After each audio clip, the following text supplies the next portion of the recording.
In January of 2013, a 21-year-old Canadian student named Elisa Lam boarded a plane to California.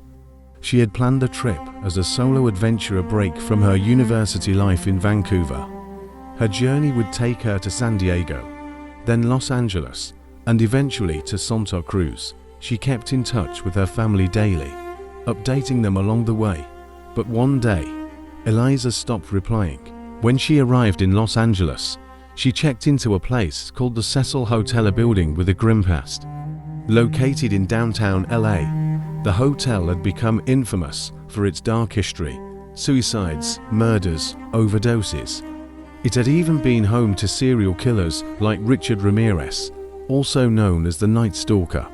Still, to Elisa, it was just a cheap place to stay. At first, Elisa was assigned a shared room, but reports say her roommates asked to have her removed due to her strange behavior. The hotel moved her to a private room. She continued exploring the city, even visiting a bookstore called The Last Bookstore, where she was described as lively and friendly. Everything seemed fine, until January 31st, the day she was supposed to check out. She didn't. Her parents grew worried. She had always been in close contact with them. They called the police. A missing person investigation began. Officers searched the Cecil Hotel, including her room, and brought in dogs to search the building including the roof, but they found nothing. Then, on February 14th, 2 weeks after her disappearance, the LAPD released a surveillance video taken from the hotel's elevator, and it changed everything. The footage was grainy, low quality, time-stamped, but what it showed disturbed millions of people. Elisa enters the elevator, wearing a red hoodie and black shorts. She leans in and presses several floor buttons. The elevator doesn't move. The doors stay open. She peeks out quickly, then hides in the corner. She steps in, then out, then back in again. She moves her hands strangely, almost like she's talking to someone or something. At one point, she presses herself against the wall and appears terrified. Finally, she walks out of frame. The elevator doors, which had remained open the whole time, suddenly close. No one else appears in the video, ever. This bizarre footage went viral overnight. The internet exploded with theories. Some thought she was playing a game. Others believed she was being followed. Some said she was hallucinating. Others believed she was possessed. The unsettling behavior, the elevator's refusal to close, the invisible figure she seemed to see.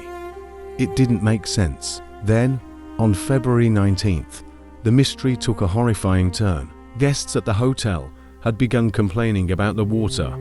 It had a strange taste. The color was dark, the pressure was low. A maintenance worker climbed to the roof to check the water tanks. Inside one of them, he found Elisa Lam's body. She was naked, floating face up in the tank. Her clothes were found nearby, covered in a sand-like substance.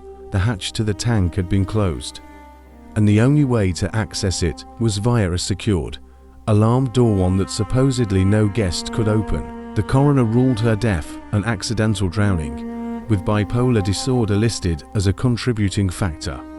Toxicology reports showed no alcohol or illegal drugs in her system, though there were traces of prescription medication. No trauma, no bruises, no signs of struggle. But even with that official ruling, nothing made sense. How did she access the locked rooftop? How did she climb into a tank without a ladder and close the lid behind her? And if the water tank had been searched earlier by police dogs, why hadn't they detected her? The mystery deepened. Some believed she suffered a psychotic episode and somehow accessed the roof on her own. Others insist someone must have followed her and murdered her. And some say what happened was not of this world at all. Even stranger, the Cecil Hotel's dark history long before Elisa ever arrived added fuel to the fire. Over the decades, it had become a magnet for tragedy, suicides, overdoses, serial killers. The building was often nicknamed Hotel Death. It had even inspired horror fiction, including the TV show American Horror Story. Hotel Paranormal investigators often cite the location as a hotspot for dark energy. Online sleuths uncovered even more eerie details. Elisa's Tumblr blog, where she had been posting up until her death, sometimes automatically, through queue settings, after she had already vanished. Her final post, still visible 4 years, simply read, "You're always haunted by the idea you're wasting your life." Some believe she was haunted or cursed. Others believe she was failed by the hotel, by authorities, by mental health systems. To this day, no one truly knows what happened to Elisa Lam. She was young, bright, and full of dreams, and her final moments, caught on a shaky hotel camera, still haunt millions around the world. What did she see in that elevator? Who or what was waiting for her outside?